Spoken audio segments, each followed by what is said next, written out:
Welcome, humans, and any celestial body else out there listening. This is Curious Minds, Infinite Answers. I'm your host, Courtney Christine Koskin. This podcast, simply put, is a mix of human curiosity and how, with the help of AI technology, curious minds can get the answers we seek. Let's get mind-bending and plunge deep beneath the surface of our everyday thoughts. Let's begin. Fear and anxiety are more than just heavy emotions. They change how you breathe, how you think, how your entire nervous system operates. We tend to think of emotions as just feelings, but they're actually signals, bioelectric and biochemical, and they have real, measurable effects. Fear narrows your focus. It speeds up your brainwaves, puts your body on alert, and keeps you stuck in survival mode. Emotions like love and gratitude, they slow things down. They bring your system into balance. They literally shift your brain and heart into a more coherent rhythm. We may not measure emotions on a radio dial, but we can track their impact through changes in brainwaves, hormone levels, different heart rates, and even immune response. When people talk about raising your frequency, it's not necessarily about being positive all the time. It's about understanding that your emotional state is shaping your biology and influencing what you notice, attract, and create. This isn't just mindset, it's physics, it's physiology, it's how you meet life. And whether or not you consciously believe in energy, frequency, or the mind-body connection, your body will continue to respond to your internal state. Today's episode is for anyone who feels like life keeps meeting them with resistance. Like no matter what you do, the same patterns repeat. Or maybe you're waking up in a loop of anxiety, fear, exhaustion, and disconnection, wondering if things will ever really change for the better. If that's you, I hope this episode is something like a lifeline for you. Because with this episode, here's what I'm really trying to understand myself. Through lived experience and through science, I am trying to understand better and believe that we are not at the mercy of life. Rather, we are co-creators of it, and the way we create is through our thoughts. I mean, think about it, pun intended. Nothing on this earth, not language, not hospitals, medicine, cities, would exist if it weren't for people to have first had a thought about them existing in the first place, and in turn, go on to make it all a reality. Our thoughts align us with what you might often hear people refer to as frequency. Don't stop listening. I promise I'm not going to get all spiritual or woo-woo on you. It's not mystical, it's physics. And scientists are increasingly interested in these topics. And it's awesome because the research is now growing in both scope and credibility. So let's break it down. So frequency is real, and so are your thoughts. Frequency just means how fast something is vibrating. Imagine ripples in water. If they come by quickly, that's a high frequency. If they're slow and spread out, that's a low frequency. Light has frequency, sound has frequency, electromagnetic fields, including the ones your body emits, have frequency. We are all frequency-emitting beings, and apparently our thoughts also contain frequency. Nothing in science can be credible unless it can be measured, right? Well, we often forget that the human brain isn't just a thinking machine. It's an electrical organ. Every time you think, billions of neurons fire tiny electrical impulses. These impulses synchronize into rhythmic patterns called brainwaves, and those brainwaves produce measurable electromagnetic fields. In fact, your brain generates about 20 watts of electrical power when awake. Apparently, that's enough to power a dim light bulb. Our brainwaves shift based on your mental and emotional state. You've got beta waves, which are active when you're alert, focused, solving problems, or stressed. Then there's alpha waves. They show up when you're calm, reflective, or maybe entering meditation. Then there's theta waves, which are associated with daydreaming, creativity, and light sleep. And finally, delta waves, which are present during deep, restorative sleep.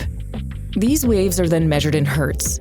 Just like tuning a radio, your brain is always operating on a specific wavelength. So again, when people talk about raising your frequency, they may or may not realize it, but they're actually echoing real neuroscience.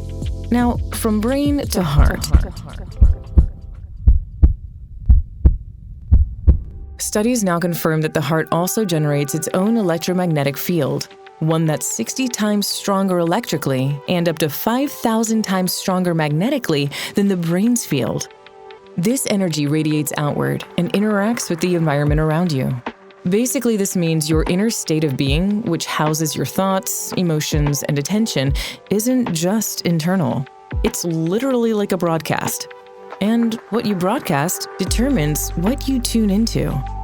I imagine that's why you can often feel the vibe in a room, even before a single word is spoken. Sometimes it's energetic, an exchange happening below conscious awareness. But it's also your brain picking up on subtle cues, body language, facial expressions, even something as small as a shift in tone or breath. We're wired to sense each other, and whether through energy, biology, or shared awareness, we tune in. That tuning changes us. As previously mentioned, there's an increasing awareness and research going into all of this. We're seeing a convergence. Quantum physics, neuroscience, and consciousness research are all circling the same truth. Reality is not just matter, it's information, and consciousness interprets and shapes that information. Thomas Campbell, a former NASA physicist, models consciousness as an evolving information system. Donald Hoffman, a cognitive scientist, argues that what we call physical reality is more like a user interface, shaped by our perception. This idea isn't limited to science. Carl Jung believed our unconscious minds shapes what we call fate. Buddhist teachers like Thich Nhat Hanh remind us that with mindfulness, our awareness expands, and not just inward, but outward too. Across different research, disciplines, and centuries, they're all pointing to the same thing, that consciousness might not live inside reality. It might be the very thing reality lives inside of. And if that sounds abstract, consider this. In quantum physics, what's called the observer effect suggests something really thought-provoking, that the simple act of observing a particle can change its behavior. So essentially, reality itself responds to our awareness. We'll get more into that in a minute. So what does that mean for us? It means we're not just thinking thoughts. We're influencing probabilities, shaping our reality through the frequency we're tuned to, whether consciously or not. If you wake up in the morning and place your focus on fear or shame, the lowest of the frequencies, by the way, you are quite literally tuning your nervous system to those frequencies. And in turn, you attract, notice, and respond to more of the same. But when you interrupt the pattern with music, gratitude, movement, or even intention, you start to retune the station, so to speak. You shift and retrain your brainwaves, and in doing so, you alter the electromagnetic field your body emits. This field, generated primarily by your brain and heart, is that measurable force that extends outward from your body. And the universe, this deeply intelligent field of possibility, meets you exactly where you are. This is what is called resonance. Just like a radio, you can't pick up 101.5 FM while tuned into 87.3 FM. The universe works the same way. You don't attract what you want, you attract what you're aligned with. The universe speaks the language of energy, but energy doesn't speak randomly. It vibrates with rhythm. And that rhythm, that frequency, that's what the universe listens to. Mentioned briefly before, the observer effect. In my limited and brief understanding, it's one of the most fascinating revelations in quantum physics. In simple terms, it shows that the act of observing something, like a subatomic particle, can change its behavior. Scientists discovered this while trying to measure whether particles, like electrons, behave like solid objects or like waves. But what they found was stunning. When the particles were being observed, they acted like particles. When unobserved, they behaved like waves of probability. This means that on a fundamental level, reality shifts depending on whether or not it's being watched. Now, take that idea inward. What if your thoughts, your emotions, your patterns are kind of a quantum field too? A realm of probabilities, of what could be. And the moment you become aware of a thought, the moment you observe it, you change its trajectory. You're not just thinking, you're influencing. You're not just reacting, you're choosing. And whatever you choose to focus on, whether fear or peace, anxiety or gratitude, starts to collapse into form. it begins to shape your inner world. You are not at the mercy of your thoughts. You are the observer of them. And in observing with awareness and intention, you have the power to shift the frequency you're operating on. And yes, that changes everything. So to recap here, your frequency is the emotional and energetic tone you walk around with. It's influenced by your thoughts, your nervous system, your environment, but most importantly, your attention. So when you wake up and immediately think about what's missing, what's scary, or what went wrong yesterday, you are unintentionally tuning yourself into fear and frustration. And like a radio signal, that's what you pick up throughout the day. But if you interrupt that pattern, notice it, even gently, you can shift everything. Maybe you can try things like waking up and starting your day playing a video that you like, or a podcast episode, or music that you associate with joy, just something that makes you feel good. Try a little writing routine along with the feel-good music or video vibes you've got going on, just when you feel like it. Try and recall only the good from the day before, not to ignore the hard stuff, but to train your mind to recognize what's good. Do it as often as you can. Maybe it'll become a habit. And if nothing else, slowly, things begin to change. Not just inside, but also around you. From everything that I've come to understand, you attract better conversations, better timing, unexpected money, new friendships, opportunities you only ever dreamed of. And why? I guess because the universe, God, source, whatever name you want to give it, meets us where we are. It responds not to our words, but to our frequency.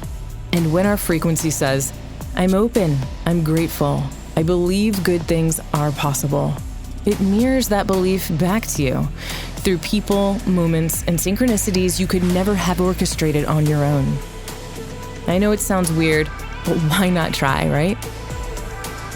Now, I want to pause for a second, because I know this kind of message can land differently depending on where you are in life. Some people are in situations so heavy, so unjust, so rooted in survival or systemic hardship that talk of raising your frequency might feel really disconnected. I get that. This isn't about bypassing the very real pain in the world. It's not about pretending that mindset alone can erase suffering. But what I'm coming to believe is that even in the most limited, oppressive, or chaotic of circumstances, your attention is still one thing that can't be taken from you.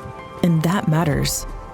Because where your attention goes, even just a little, can create a crack of light. A shift in perception doesn't erase hardship, but it can plant a seed. A moment of stillness, a feeling of, I'm still here, a sense of dignity. So even if you're in the middle of something impossibly hard, I believe there's still power in remembering that your consciousness, your awareness, isn't defined by your environment, and that somehow, some way, that signal still matters. The material world may not be the whole picture. You're not just reacting to reality, you're interacting with it, shaping it, participating in it. So yes, you can tune your station. You can raise your frequency. And you can absolutely co-create a new life by shifting the lens through which you see it. To me, these frequencies feel like a language, not one of words, but of energy, of emotion, and of expectation. I think that when I'm aligned, it's like the universe speaks back in fluent synchronicity.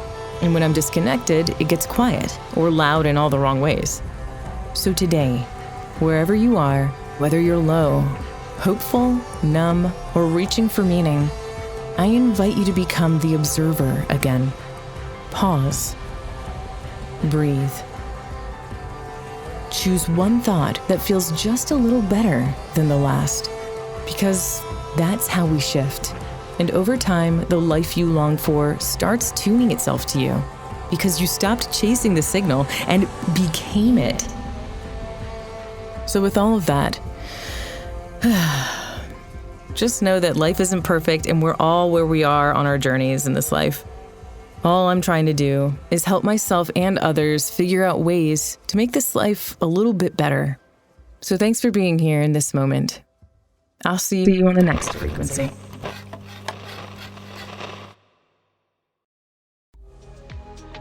Thank you for tuning in to Curious Minds, Infinite Answers. I'm Courtney Christine Koskin, and I hope you'll join me for next week's episode as we proceed down the path of curiosity and discovery, uncovering various topics along the way. If you have any comments or want answers to your burning curiosities, drop me a line in the comments below. Until we meet again, find the good in the world, and if you can't find it, be the good.